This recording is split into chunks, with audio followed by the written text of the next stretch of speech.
नमस्कार। मैं यशवंत कुमार, सह आचार्य हिंदी, राजकीय वाणिज्य महाविद्यालय कोटा सामान्य हिंदी पाठशाला में आपका स्वागत करता हूं। आज हम हिंदी के प्रसिद्ध रचनाकार नागार्जुन के विषय में जानेंगे। नागार्जुन कवि भी हैं और उपन्यासकार भी हैं। नागार्जुन का जन्म 1910 ईस्वी में हुआ और उनका देहावसान 1998 ईस्वी में हुआ। हिंदी और मैथिली में समान रूप से लिखने वाले कवि उपन्यासकार नागार्जुन आधुनिक हिंदी साहित्य के उन अग्रणी रचनाकारों में से हैं जो अपने बहुरंगी रचना कर्म के कारण सदा चर्चा में रहे। उन्होंने ग्रामीण जीवन की समस्याओं पर केंद्रित उपन्यास लिखे जो आंचलिक उपन्यास की हिंदी में आधारशिला रखते हैं। चिंतन के स्तर पर वे सदैव जनपक्षधर रहे तथा गरीब और शोषित जनता के पक्ष में रचना कर्म करते रहे। उन्होंने आपातकाल का खुला विरोध किया तथा जयप्रकाश नारायण के साथ आंदोलन में भी शामिल हुए, किंतु बाद में उन्होंने आपातकाल के बाद बनने वाली सरकार के अंतर्विरोधों को भी समझा और उसका भी विरोध किया। कवि के रूप में नागार्जुन प्रगतिशील तथा प्रयोगशील दोनों ही हैं। उनकी अनेक कविताएं प्रगति और प्रयोग के मणिकांचन योग के कारण सहज भाव सौंदर्य से दीप्त हो उठी हैं। आधुनिक हिंदी कविता में शिष्ट गंभीर हास्य तथा सूक्ष्म चुटीले व्यंग्य की दृष्टि से नागार्जुन की कविताएं अपनी अलग पहचान रखती हैं। उन्होंने अपनी कविताओं में जीवन का मार्मिक चित्रण भी किया है। उनकी काव्य की भाषा लोक भाषा के निकट है। कुछ कविताओं में जैसे मंत्र में उन्होंने संस्कृत क्लिष्ट तत्सम शब्दावली का प्रयोग भी किया है, किंतु उनकी अधिकांश कविताओं की भाषा सरल और लोकोन्मुखी है। नागार्जुन राजनीतिक दृष्टि से बहुत सचेत कवि हैं। स्वतंत्रता के बाद देश में जो राजनीतिक अराजकता व्याप्त हुई है उसके विभिन्न रूपों के वे प्रबल विरोधी रहे तथा उन्होंने अपने विरोधी स्वर को व्यक्त करने में कभी संकोच नहीं किया।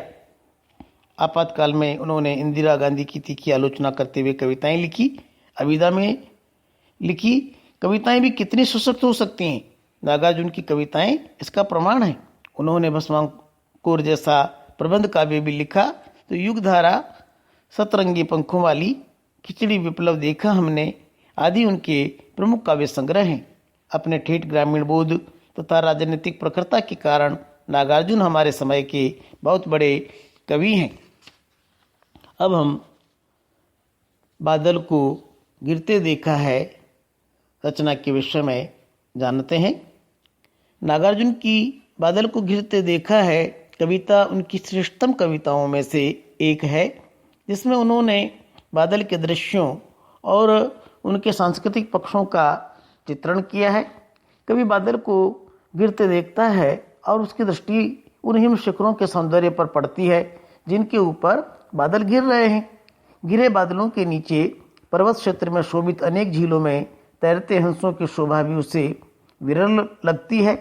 कवि को उसी वातावरण में नदी के दोनों तटों पर रात बिताकर विरहाकुल चकवा चकवी को मिलने के सुख को भी अनुभव किया है। यह एक काव्य रूढ़ी है कि चकवा चकवी रात को अलग हो जाते हैं, प्रातःकाल मिल जाते हैं। गिरे बादलों की छाया में कवि को उन किरणों को कस्तूरी मृग की गंध पाने के लिए आकुलता में इधर उधर भागते देखता है, जो स्वयं नहीं जानते कि कस्तूरी तो उनकी नाभि में है।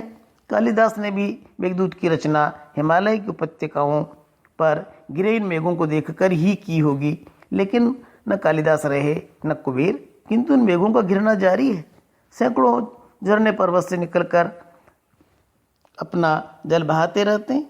नागार्जुन गिरते बादलों को देखकर कालिदास के मेघदूत को याद करते हैं और उन्हें लगता है कि वह तो कभी कल्पित था, क्योंकि नागार्जुन ने तो बादलों को गगन में भिड़ते, गरजते और बिजली चमकाते देखा है।